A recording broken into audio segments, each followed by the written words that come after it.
Hey everybody, we're back again. Larry and Al, Search for Truth, talking about longevity, quality of life, the various elements of our long life. And so this quote by a guy named Neel Burton. Many things can prolong life, but only wisdom can save it. Wow. What's your thoughts on that? The wisdom of your years. I think the listening to the words that my mother and father planted in my mind when I was young and as I was growing up, and those things that I've utilized, I remembered, and I try to pass those things on because they were responsible for me to be able to navigate life in such a way that the downtime was short. Mm-hmm. What do you mean by that? You talked the last session about downtime and the uptime, and the downtime was shorter. Okay. Or did you say the uptime? Let's revisit that. Okay. Think about when we say the uptime, that everything is running smooth. Your bills are getting paid. Right. You don't have no illnesses and things like that. Right. Okay. But the downtime comes along, and it seems like everything comes in bunches.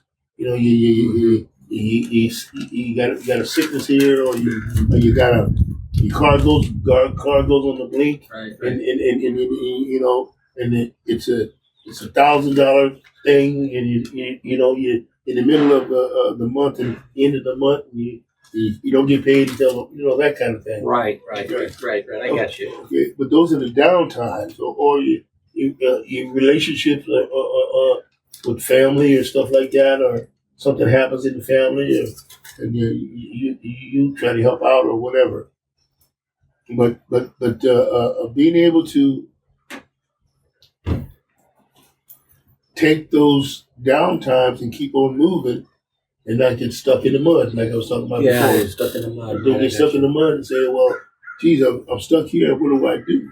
Well, just keep on going. Some people have a hard time getting out of that mud. Huh? Well, they're stuck, and they stuck for a long time. And then they say, well, I can't do this, and I don't see the horizon. Mm-hmm. I don't see the next day. Okay?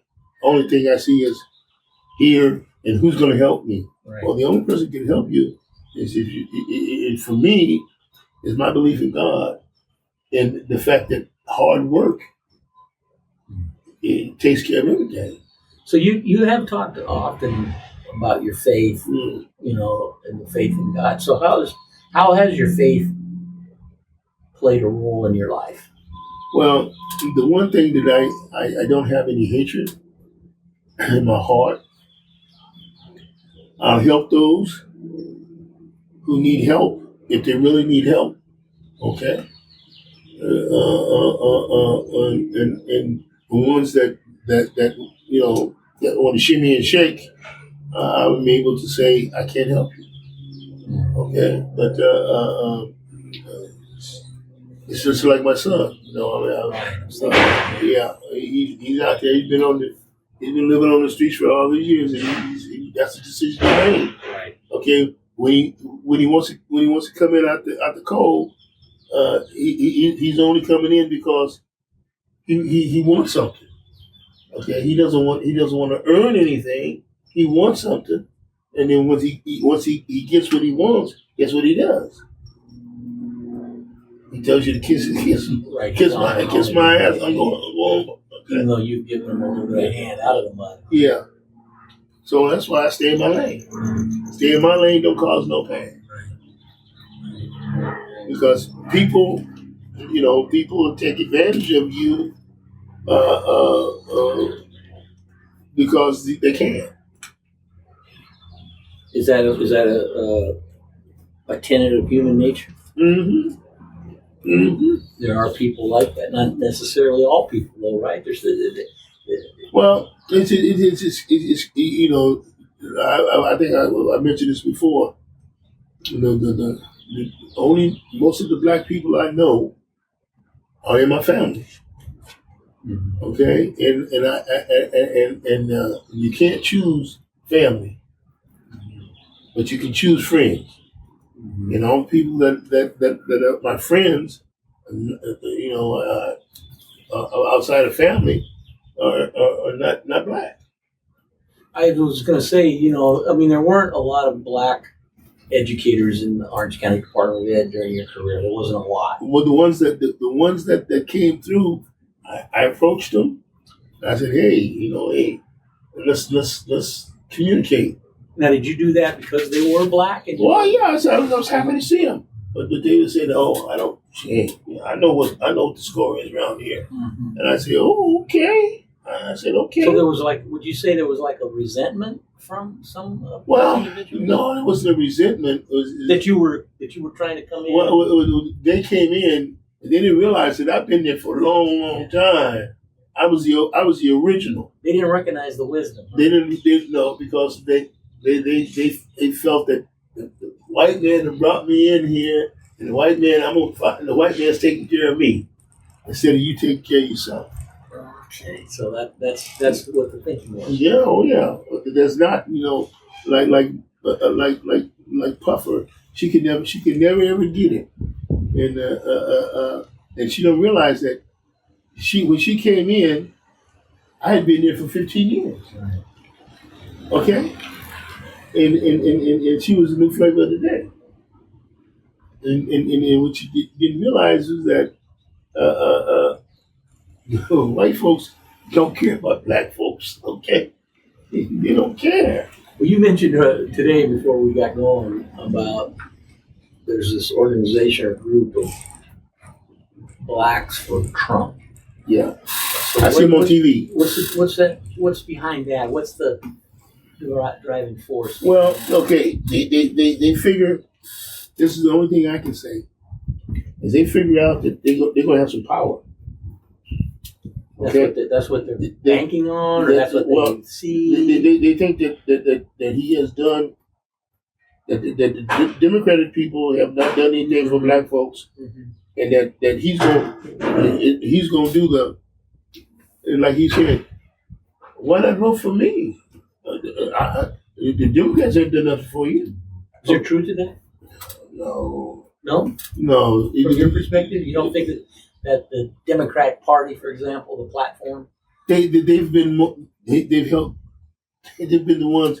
See what people get when they talk about the party of Lincoln. Lincoln was in the old days. The Republican Party was the party of Lincoln. right? Okay, and the Dixiecrats was the Democratic Party who changed over to the Republican Party in the South because they were able to do what?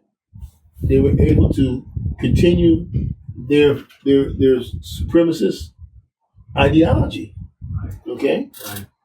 Well, just to kind of pause here for a minute and then recollect history. Mm. If Lincoln had lived to serve a second term, how would have the Reconstruction and It probably would the have been. rebuilding of this country after the Civil War? How would it been different? You think? It would have been. Hypothetically, obviously, It would have been. It would be no chaos. The chaos would have been eliminated. Okay, but see what the slave owners were able to do is they were able to go outside of the law to continue what they wanted to do. Right. And they've been able to do that up until now. Still. Okay, I mean, 40 years. 40 years later. Black folks in the South were able to vote. See, they wanted because they didn't own no property. All those kind of things. That you can make a rule.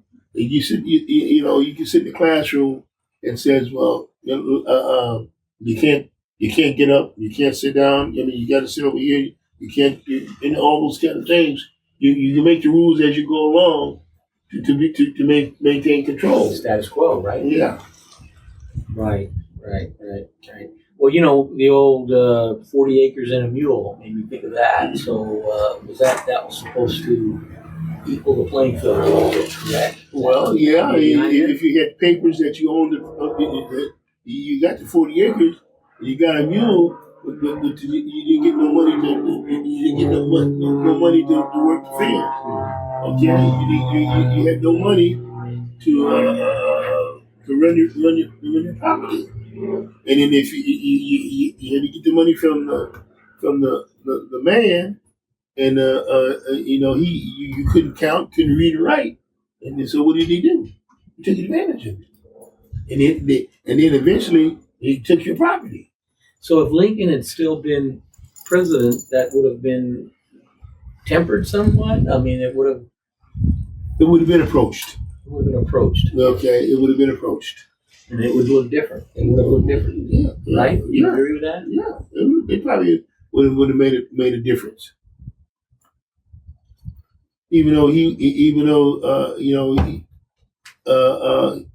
was thinking about the country. He wasn't thinking about himself.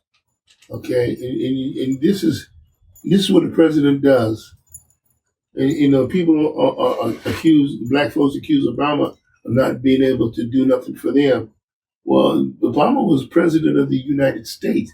He wasn't president of United Black Folks. So is that a general thought among black people that Obama? And then toward the end, but what they didn't realize is that think about like what was the guy's name? The guy from Kentucky. He says, "I'm going to make sure that you only have you're going to be a one-term president." And that was a tenet from day one. Yeah, from the inauguration of the first term. Yeah, Obamacare and stuff like that. You know, he and think about this. My daughter, who had a brain tumor, wouldn't have been able to have that operation if it wasn't for Obamacare. Right. I mean, that's. And I'm sure there are many, many examples of that. Right? Oh, you get what I'm saying? Country, yeah. And they want it, and they still want to take it away.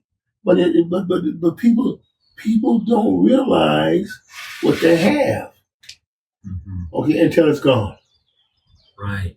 Okay. Right. That's a truth. Okay. That's a truth. Okay. You know, we're looking for common truths. You know, we're trying to search for the truth, and you know, we talked often about, you know, well, this isn't a truth, but it's my truth or whatever. But some of these things are basic truths. Well, think about what happened when everybody talks about when Trump did the tax cut. Right. Okay, how did the tax cut? How did that affect you? Well, it hurt me. I'm a white guy, so it's supposed to help the white guy, right? But it hurt me. In all the blue states, he took away all the abilities to itemize your taxes. Right, exactly. Okay, you got what I'm saying? Mm-hmm. On all the blue states. Right, the blue states, yeah. Okay, and that hurt.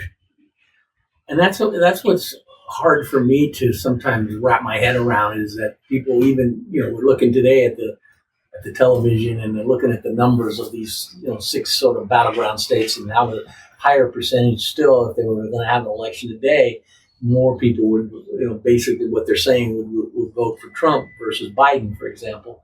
So they still haven't. They still haven't. Well, the idea come to terms with that or understood that. I want you to think about this: the idea that Trump is a strong man. Mm-hmm. Okay, right. Now I get that. He's a strong man, and he's fighting for me. Right. Okay, he's fighting for me, and he's got all these trials and stuff like that. Guess where the money for the lawyers come from? I know it coming from people writing checks. Writing checks, right? And some $25 here, $25 there. Right? Some people, he's extinguished their checking accounts, and they didn't read the fine print.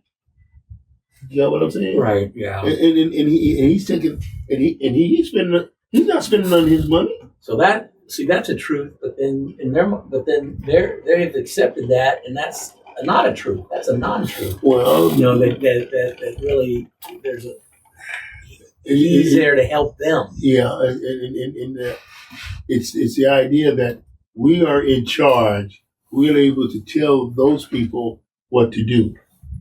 Okay, we We don't want them over here. We don't want them over there. You stay over there, okay? And Stay in your lane. Stay in your lane, okay? Yeah. Okay.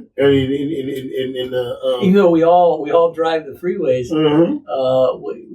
some lanes are restricted for certain people, right? Is that the truth? Just think about this. When I came to came to Orange County back in 1968 when I got out of the Marine Corps, okay, you know where First and where First Street is, right? Yeah, right. Okay, black folks couldn't go past Harbor on First Street. You get what I'm saying? And they couldn't go past Main Street in Santa Ana. You know what I'm talking about? Mm-hmm. Okay, you couldn't travel there. You know, think about this. You couldn't even go out to Yorba Linda. You couldn't go out. No, you couldn't go nowhere. Yeah. Couldn't go to Orange. I remember when Brenda and I graduated from Cal Poly, and she said, "Well, I want to get a place in Orange or Tustin or whatever." And I told her, I said, "We're not going to be able to get a place. We're not going to be able to. They're not going to rent to us." But I said, "Okay, let's go through it." And in every situation, it was, we just rented it. You need references. Mm-hmm. You need this, or you need that, or you need that. Okay, and that's a reality and the truth of life. You were able to go to Yorba Linda? Ended up by the house right down in south.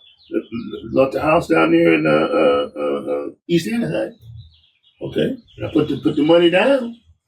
Okay, put the money down. They weren't going to refuse the money.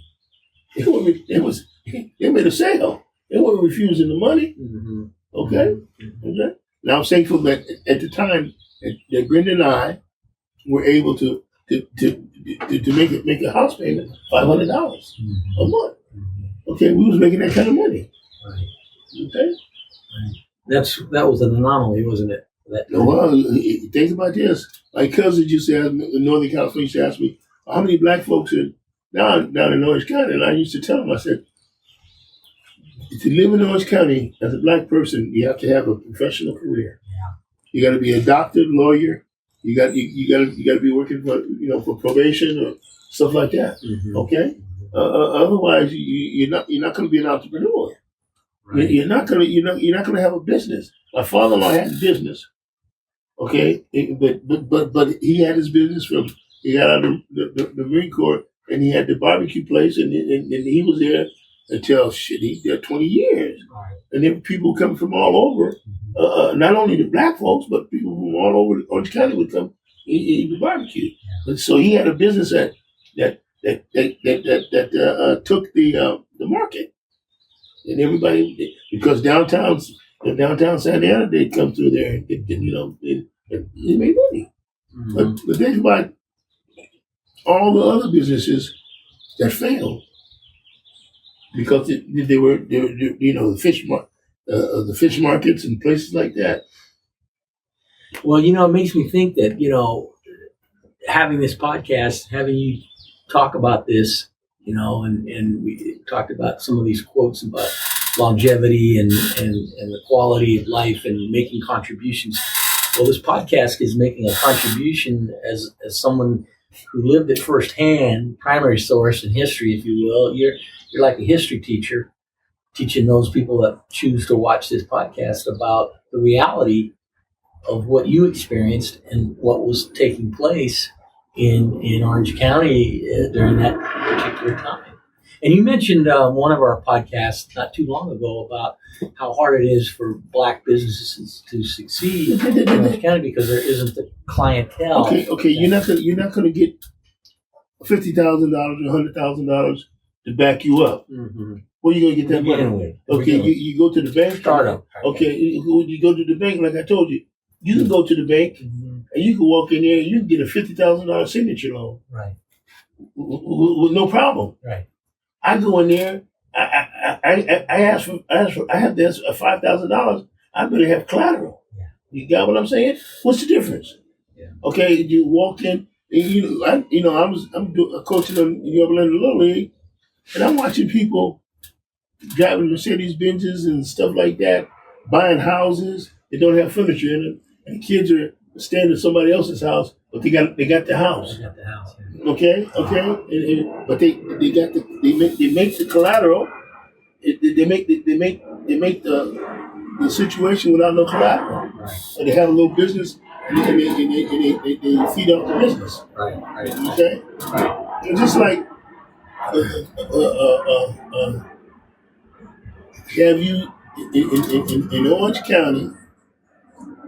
And I remember way back in the day, we had one black realtor, and he was trying to sell my property, and he was Which property was that? the first house I bought in Santa Ana when I was dating myself to move out here, and he was shady.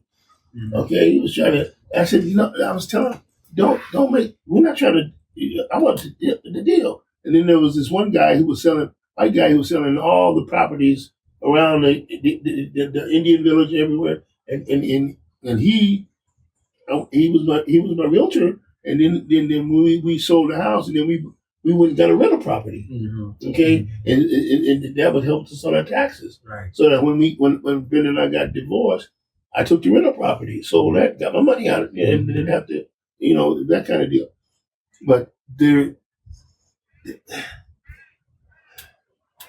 is not in Orange County, and we was here, and we was in cities and all kind of places. What did we see any black businesses? Mm-hmm. Yeah. None. Yeah. What do you see any black realtors? Mm-hmm. Okay, and how many black professionals did you see? Every now and then you find a doctor from UCI or something like that. Okay. But rare though. That wasn't the norm, was it? Think about Brenda. She was an X-ray technician. Mm-hmm. Okay, mm-hmm. And she was the only black female X-ray technician, and she was good at doing what she doing. So I say she was a contributor to your success, if you will, as far as she had her own career. Right. Okay, and she ended up being statewide, and then she worked for the administrator for Kaiser Permanente and all that kind of stuff. But that was what she did in her career, mm-hmm. And then I did education in my career. Right. And back in the day, we were making, when we got divorced, so we was making between her and plus my janitorial business. Mm-hmm. Think about this, we was making about $160,000 between us. Wow. Back then. A lot of money. Right? Okay. Yeah.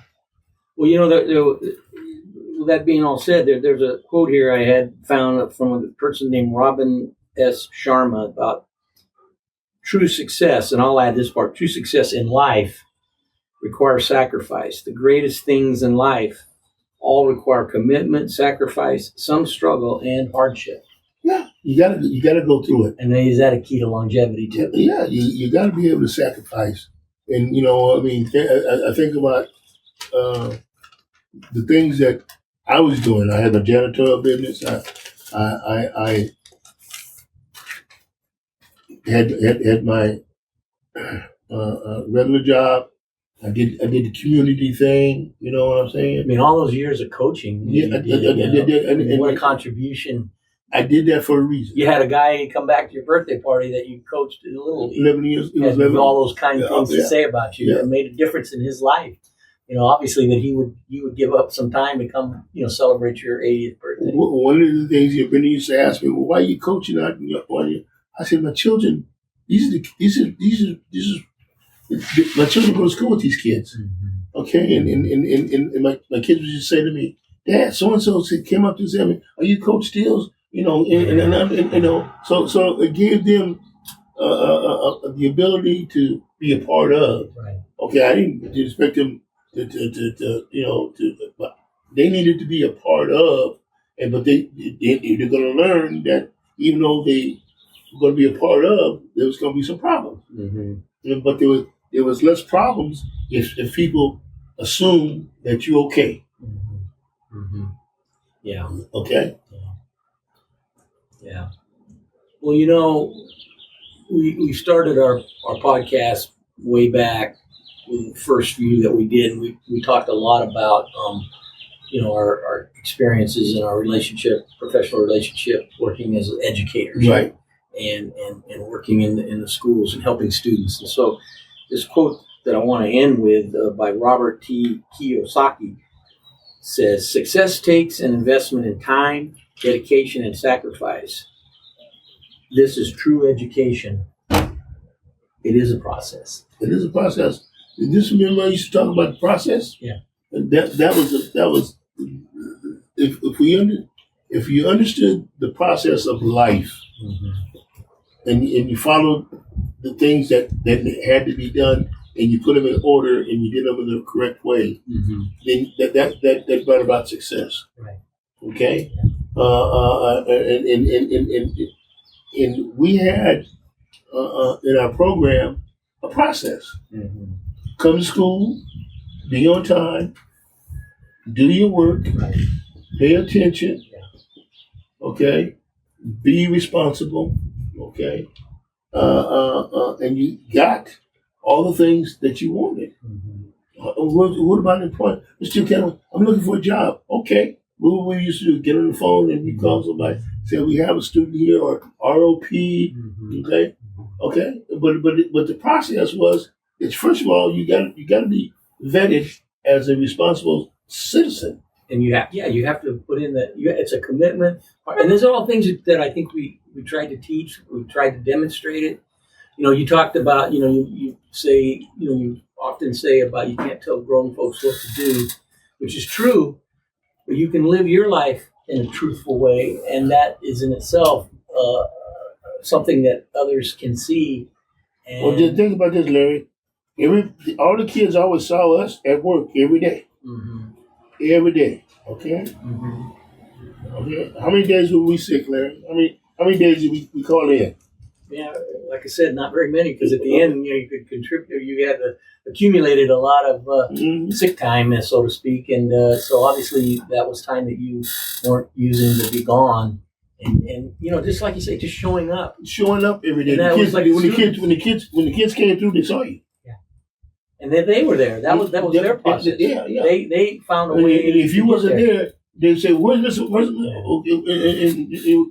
Oh, okay. Mm-hmm. All right. Remember the time you went on that trip? Yeah. And then the kids followed you. We followed you on the trip. Right. And he said, "Yeah, but he's got to take vacation." Okay. Mm-hmm. Mm-hmm. Yeah. But you do have to be able to sacrifice in life, and that's what I think some people don't want to do. They don't.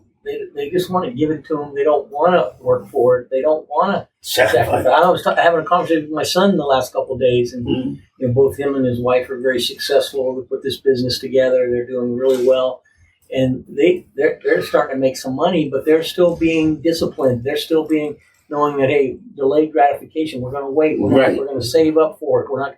We're talking about all the neighbors in their neighborhood who buy these golf carts, kind of thing, fancy, and they're all running around the neighborhood and spending $20,000-$30,000 for these hyped up not go karts, but golf carts, and they just see that as kind of frivolous and not necessarily, and they're of that generation that sometimes people say don't want to wait. I want it now. I want it now. So they've learned that, or they're learning that, I guess. Well, think about, okay, let's look at both you and I. We both retired, and look what we sacrificed to be able to sit on the porch, right, smoke a cigar, and talk a little bit of shit. Mm-hmm. Mm-hmm. Okay. Yeah. Okay. Yeah. I mean, proof's in the pudding. The truth is in the truth, right? That's it right there. It's embedded in the truth. Is embedded in the truth. Okay, I paid all my bills. Yeah. Okay, and I'm able to give money to my children when they go on their little trips. Right. I give them a couple grand here, a little bit here. Okay, it was. I was really proud of when Markel turned 51, I gave her $5,100. Terry 5, 40, but I was proud of it. Like I told him, I said, I'm trying to give you your money now. Yeah, you mentioned that before. Don't. I've watched too many situations where people wait until the end, and in the end, it creates problems. If everybody gets gets a piece of the pie now, so they can use it, then that's okay. And that's the reward of a good life, a good long life. Right? Well, yeah. And that's the key and the truth to longevity, right? One of the keys for me, that's my truth. That's my truth. And they say, well, Dad, I said, well, use it whatever you want to use it. The kids they talk about they want to retire in their 50s. Yeah. And they plotted the plan, and they're going to do it. Okay. And they said we do. Well, I don't work. I want to be able to. I said, okay, there's nothing wrong with that. Yeah. Okay. See, I never made that plan. But I'm thankful that the plan was already set up for me. So when I did retire, I was able to. Like Terry said, Dad, you're lucky that in between you folks gonna be able to retire like you. Yeah, you mentioned that. Yeah. Okay. Like she was telling me when I was like I was getting 60, 68, 60. Said, Dad, you need to go. Yeah. Okay, you need to go. I said, oh, okay. But I retired on my own terms. I retired, and nobody had to say, it's time for you to go. Mm-hmm. I said, I'm stop. I realized it was like the longevity and think about this is making the decisions about your life that you decide what you want to do instead of somebody else telling you what you're going to do. That's the key to your success. Well, it's key to deep breathing and sleeping. Yeah. All right. Well, listen, I appreciate it all. Oh, man. Good stuff. Man. So until next time. Okay. Peace out. Peace out, brother. All right. Take care.